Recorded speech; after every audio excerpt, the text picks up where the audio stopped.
Welcome, everyone. Ready to deep dive into Taylor Swift. Oh, yeah, this should be fun.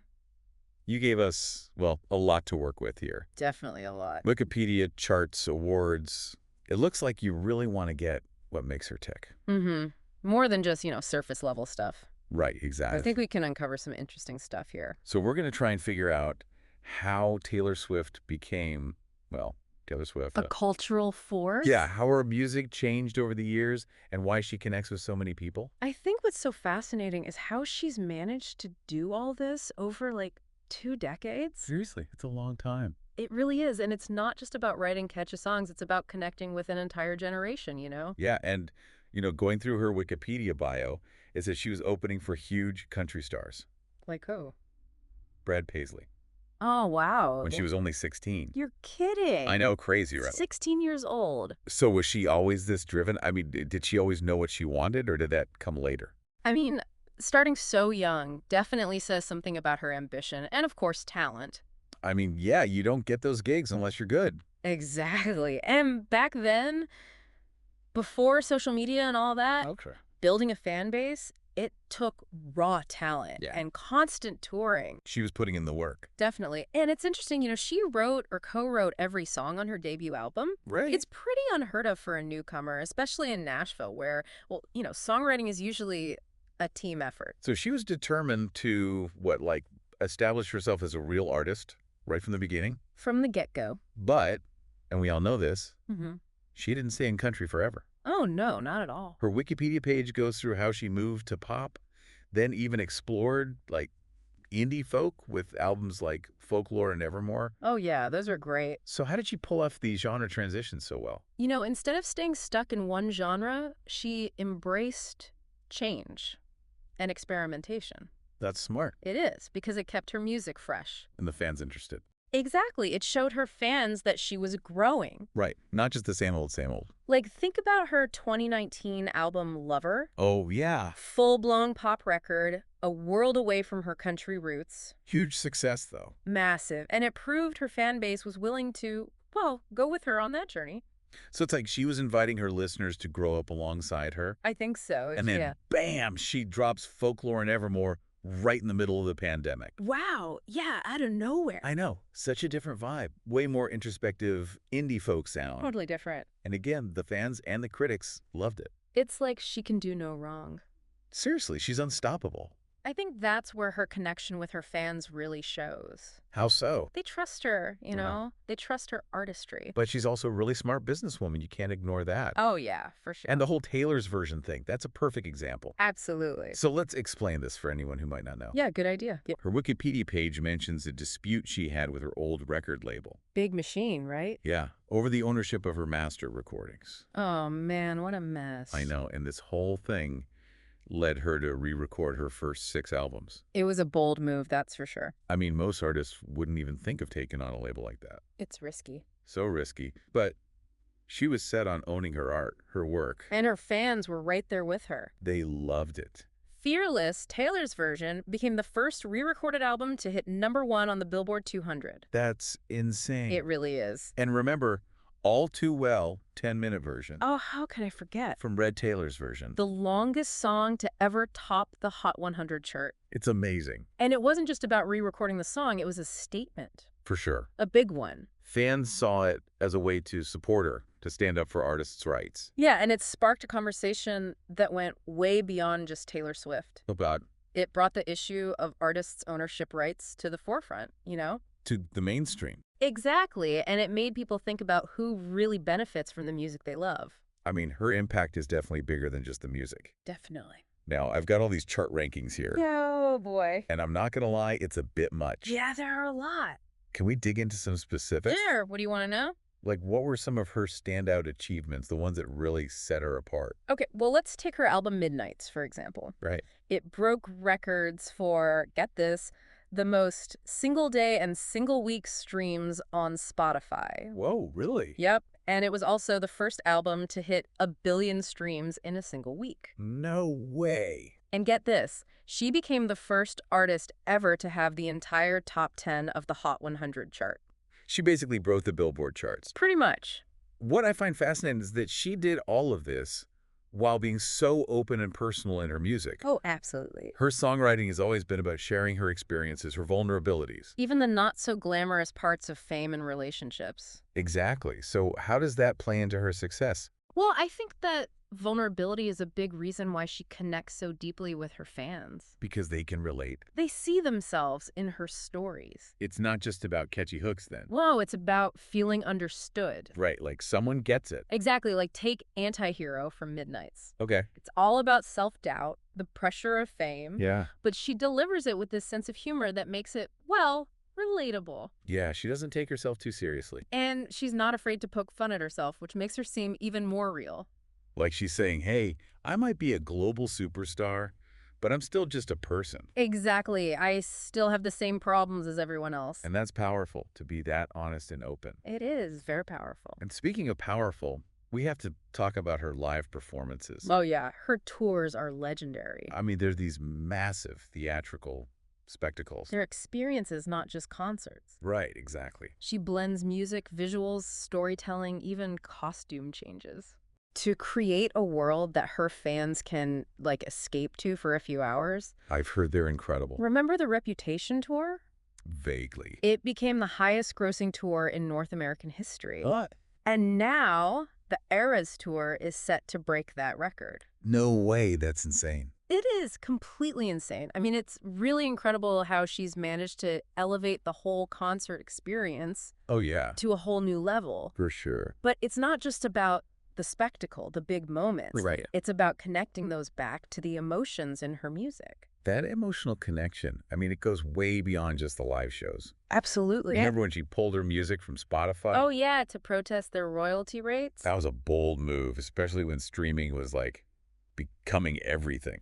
I think that really solidified her as an advocate for artists' rights. For sure. She wasn't afraid to stand up to, well, a giant like Spotify. Yeah, even if it meant losing money. That shows you she was willing to put her principles first. Above profits. Exactly. She was sending a message. What message? That artists deserve to be paid fairly for their work. It also showed, that she's a savvy businesswoman. Oh, definitely. Because by taking that stand, yeah, she started a conversation about how artists get paid in the streaming world. Exactly. It wasn't just about her anymore. It was about the whole industry. Right, the whole system. And that's where the comparisons to, like, those other music icons. Like who? Like Bruce Springsteen, Bob Dylan. Oh, yeah, I see what you mean. They weren't just musicians. They were cultural forces. Challenging the status quo. Exactly. And I think Taylor Swift is doing the same thing. But in a way that speaks to her generation.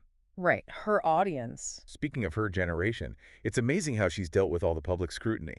I mean, she's been in the spotlight since she was a teenager. So young. And she's still managed to stay, well, authentic. Yeah, and connected to her fans. Which a lot of celebrities, They lose that. They do. So how's she done it?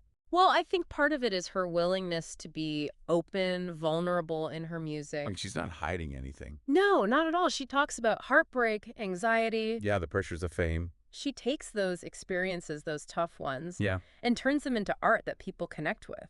Because they've felt those things too. Exactly. They feel seen. It's like she's saying it's okay to not be okay. Especially for young people who are often told to, Hide their feelings. exactly, to pretend everything's fine. But she's showing them it's not. And that's incredibly powerful. So we've talked about the emotional stuff, Yeah. but we can't forget about her songwriting. Oh, yeah. Technically, her lyrics are amazing. The clever, witty, full of imagery. She's a master storyteller. I mean, take All Too Well, 10-minute version. Oh, that's a good one. Like a roller coaster of emotions. It really is. You feel everything. The fact that it's being taught at Stanford University. Wait, really? Yeah. It's amazing. This says a lot about her impact. Not just on music, but on, culture as a whole. What's fascinating is that she's done all of this while staying true to herself. Yeah, some people criticize her for being too careful. Too calculated. But I think that's a misinterpretation. You do. I think she's just a smart businesswoman. Who knows what she wants? Exactly, and how to protect her art. And it's that mix of talent, business smarts, And that genuine connection with her fans. that's made her so successful. Unstoppable, really. It's more than just being a singer at this point. Oh, she's a cultural phenomenon. Okay, so we've talked about her music, her business side, her impact on the industry. Her influence on culture. It's clear she's already left her mark. A big one. But what about the controversies? Right. Nobody gets to this level of fame without some pushback. Exactly. So what are some of those? Well, she's faced criticism for her use of a private jet. Oh, yeah, the environmental impact. It's a valid concern. For sure. And it started important conversations about, The responsibility of celebrities. exactly, to be mindful of their impact. It's a complex issue, for sure. It is, and it highlights the challenges of being a global superstar. In a world that's, well, increasingly worried about climate change. It's something she'll have to continue to navigate. As her career goes on, Definitely. on a different note, what about her collaborations? Oh, yeah, she's worked with some amazing artists. Like who? Well, Half of My Heart with John Mayer. Oh, yeah, that's a good one. Two is Better Than One with Boys Like Girls. And Renegade with Big Red Machine. Right, those are all great examples of her versatility. Her willingness to try new things. And let's not forget, she was the first female artist to have a BMI award named after her. That's huge. It shows how influential she is as a songwriter. For sure. And it brings us to, a key part of her journey. What's that? Her evolution as an artist. Okay. If you look at her discography, there's a clear progression. In what way? Her lyrics, the themes she explores. Like how they've changed? Exactly, from the, innocent heartbreak of her early songs. To the more mature, introspective stuff on her later albums. It's like she's grown up alongside your audience. We've all been on this journey with her. Experiencing life through her music. And that's a big part of why her fans feel so connected to her. It's not just about the music, it's about feeling seen, understood. Like someone gets you. Exactly. Yeah, it's like having a friend who just gets it. We've covered a lot here. Oh, yeah, tons. From music to her business smarts, her fight for, well, change in the industry. And that incredible bond with her fans. It's obvious she's left a huge mark. A really big one. On both music and culture. Definitely. But the question is, what is it? What will her legacy be? How will she be remembered, years from now? That's the question, isn't it? Like music critics and cultural commentators are already talking about it. I know, it's crazy. Even though she's still, making music, touring, doing all that. It's like watching history in the making, you know? Sure. And one thing's for certain, her influence goes way beyond just pop music. Yeah. See it everywhere. It's true. It's in the way she's inspired, I think, a whole generation of young women. To be themselves. To be ambitious, creative, to go after what they want. She's a role model, for sure. And you see it in how she uses her platform to, speak out. About what's important. For artists' rights, social justice, things like that. She's not afraid to use her voice. And she's also just blown past all these, expectations. Of what a female artist can achieve. In an industry that's, let's be honest, still pretty male-dominated. Yeah, she's breaking barriers. It's interesting to think about how she'll be seen alongside, other music icons. The ones who have had a lasting impact. We mentioned Bruce Springsteen and Bob Dylan earlier. Yeah, they became voices of their generation. Capturing the, the hopes, the fears, the anxieties. Of their time? Do you think Taylor Swift is doing something similar? I do, but with a modern twist. What do you mean? She's using all the tools of today. Social media, streaming, all the visual stuff. To connect with her audience. In a way that feels, I don't know, both personal and global. It's unique. And she's doing it while still having, control. Over her story, her image. Something that's pretty rare for someone so famous. Oh, incredibly rare. And that control, it's something she's fought for. Yeah, it hasn't been easy. The Taylor's version thing, that's proof.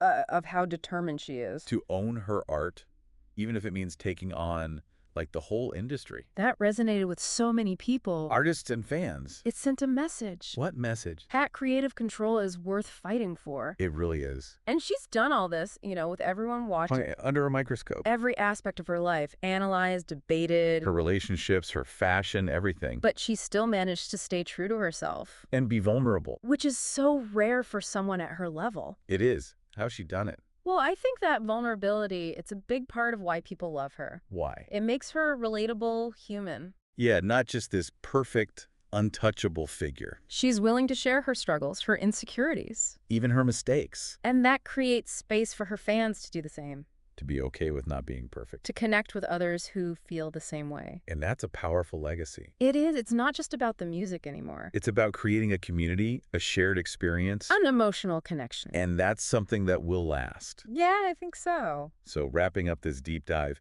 it's pretty clear Taylor Swift is more than just a pop star. Way more. She's a force. She's changed the music industry Empowered a generation and built a global community. of fans who feel, well, connected to her. And it's exciting to see what she does next. Yeah, what will she do next? What boundaries will she break? What stories will she tell? Who knows? But one thing's for sure. What's that? We'll be watching. Thanks for joining us on this deep dive into the world of Taylor Swift. It was fun. Really appreciate your insights. Anytime.